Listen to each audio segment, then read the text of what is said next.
Pessoal, sejam muito bem-vindos a mais um vídeo aqui no canal.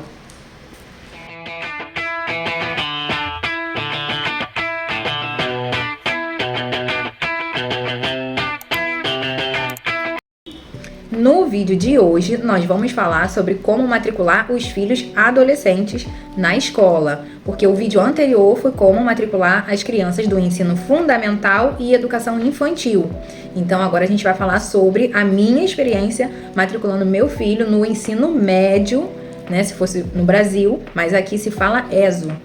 O meu filho, ele tem 14 anos e ele foi para o ESO 3. Então eu vou contar para vocês como foi a minha experiência. Vamos começar? Então, pessoal, o que acontece? Vamos começar primeiramente falando sobre os documentos, tá?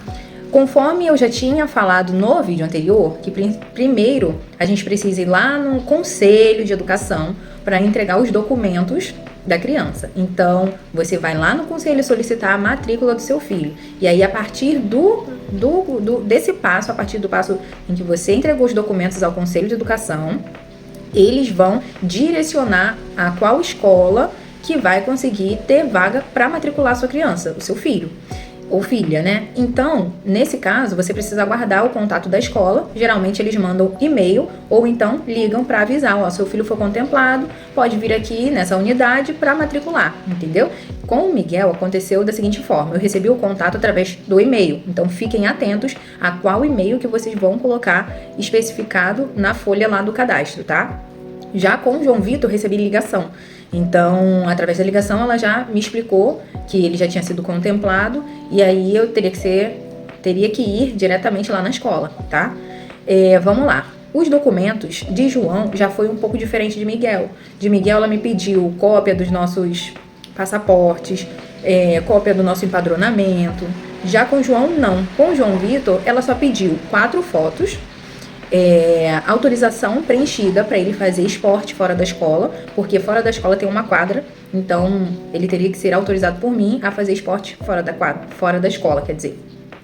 E além disso, tinha uma ficha, né, de matrícula, onde eu colocava os meus dados, os dados do meu esposo, os dados de João, e aí eu tive que preencher tudo, eu assinar e meu esposo assinar, assim como no Brasil, né? Então tem que ter essa via assinada pelos dois, tá?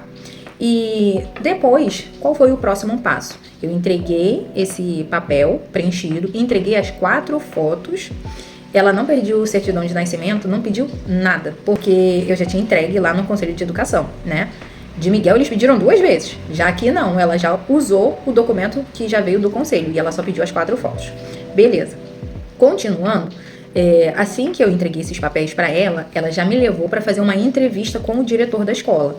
E aí o diretor me explicou como que funcionava, sobre os horários, explicou também sobre as matérias, perguntou se João Vitor é fluente no espanhol, e aí conversou um pouco com o João Vitor, completamente em espanhol, e ele viu que o João Vitor estava entendendo, estava respondendo. Aí ele falou: olha, eu não vou colocar o João na classe de reforço de espanhol, porque eu não estou vendo necessidade, ele está me compreendendo bem e está interagindo. Então, nesse caso, vamos aguardar e avaliar. Se de repente ele apresentar qualquer dificuldade, aí a gente coloca ele na classe do reforço. E ele me explicou sobre os livros. Ele falou: mãe, você vai querer fazer como? Vai querer pagar pelos livros ou solicitar gratuito? É óbvio que eu quero gratuito, né? E aí eu falei pra ele: solicito que seja gratuito. Aí ele: então, vamos lá, você precisa ir num setor da prefeitura chamado PROP. Então, esse setor, você vai lá e solicita um informe de vulnerabilidade. O que é esse informe de vulnerabilidade? É você dizer que você não tem um trabalho ainda aqui na Espanha. Então, com isso, o seu filho consegue gratuidade. E aí, nesse informe, você precisa dizer há quanto tempo, né, que você está aqui na Espanha, você precisa dizer quantas pessoas moram com você, especificar quem são essas pessoas, se são irmãos, se são pai, tio, tia. E além desse informe, você precisa preencher, datar e assinar. Então, preencheu todas as informações, lá embaixo, data e assina. Tudo isso a gente conseguiu resolver no mesmo dia, né? Exceto a escola, porque questões de horário, né? A gente não conseguiu resolver a prefeitura no mesmo dia da escola. Mas assim, ida ao PROP, a gente resolveu no mesmo dia. Não é rápido, porque trata-se de prefeitura. Então, a gente já tem uma ideia aí de que você tem que ir com pelo menos 1 horinha para você ficar sentadinho, aguardando chamar a sua senha. Mas essa foi a minha experiência. Pode ser que vocês vão e sejam mais rápido. Mas só de assim, conseguir ir e ser atendido no mesmo dia, já estamos no lucro, né? Porque a gente sabe que quando a gente solicita as coisas e ainda precisa de agendamento, aí você acaba perdendo tempo. Então, continuando, o PROP, explicando assim bem superficialmente, ele é um setor da prefeitura, tá? Ele é um setor administrativo, que aí ele dá entrada nesses serviços para os residentes da comunidade valenciana. Então, eu não sei como que funciona em outros lugares. Por exemplo, não sei como funciona em Madrid, não sei como funciona na parte norte, eu sei como funciona aqui. Aqui funciona assim, que fazemos parte da comunidade valenciana. Vale lembrar que lá no PROP eu já estava levando a certidão de nascimento e o comprovante de matrícula. Então, acabou que eles pediram. E muito bom eu ter levado, porque já ganhei tempo. Então, já fica essa dica para vocês. Levem a certidão de nascimento do seu filho e a cópia do comprovante de matrícula. Tudo cópia, tá? Tudo cópia.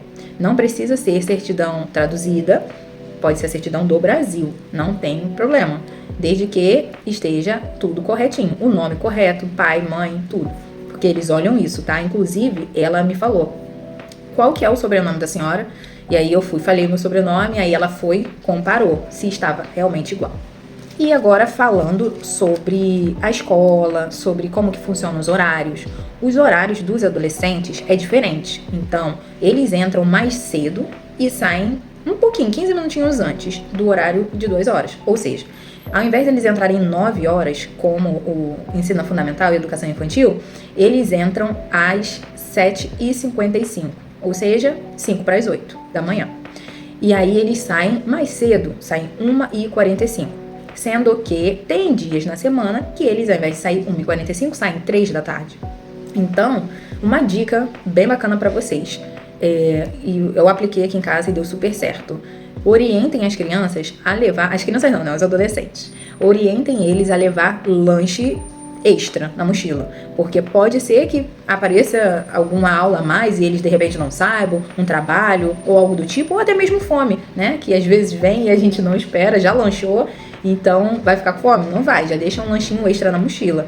E o que o João também estava me explicando é que tem colegas que levam hambúrguer, um lanche, ou seja, mais pesado, né? Algo que sustente mais. Ele tá levando pão, de manhã ele não gosta de beber muita coisa, nem de comer muito, né? Mas o horário do lanche, ele já está com fome. Então, ele já leva um pão bem, assim, recheado mesmo. Coloca, inclusive, 3 fatias de pão de forma para fazer um super pão. E alguma coisa para beber. Além disso, o que também eu peguei como dica, até mesmo pelo TikTok, é que eles vendem aqui um salaminho. E o aluno vai comendo como se fosse um petisco, entendeu? Além do salaminho, que eu achei também bem interessante, é queijo. Porque eles comem queijo aqui como também petisco. Tem queijo que vende fininho, eu vou tentar colocar a foto aqui para vocês verem como que é o salaminho. Dá uma olhadinha. Como que é o queijo em tirinha, dá uma olhadinha aqui, e o outro queijo que é redondinho, dá uma olhadinha também.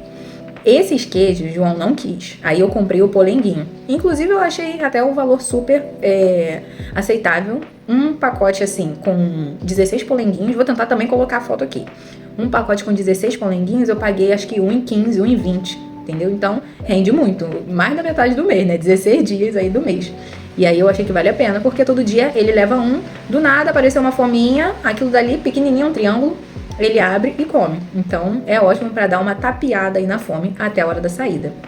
Sobre uniforme, eles não usam uniforme em nenhuma das escolas aqui públicas, só a particular, até onde eu sei.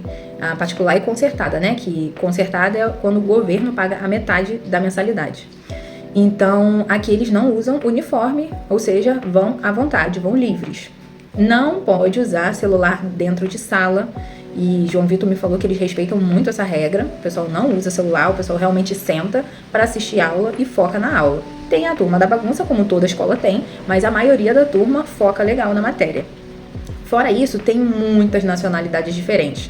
Então ele falou que durante o recreio ele conversou com o pessoal que falava inglês, conversou com outros que falavam espanhol, tinham brasileiros, tinha japoneses, tinha assim várias nacionalidades.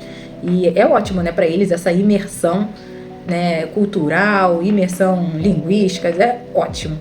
Fora isso, eu já dei uma olhadinha no caderno dele, né, para ver a matéria, o que veio de diferente, né, para ver se era algo que ele não tinha estudado lá no Brasil.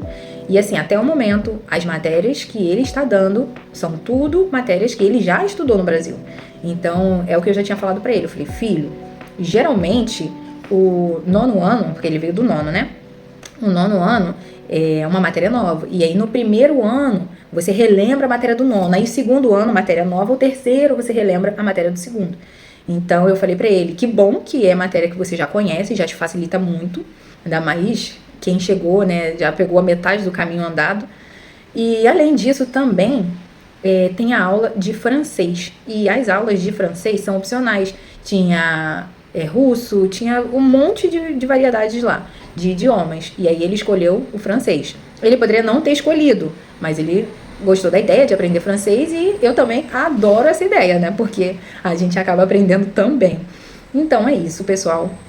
Essa foi a minha experiência, né? Espero que vocês tenham gostado. Já não se esqueçam de curtir, compartilhar e se inscrever no canal. Até o próximo vídeo. Tchau!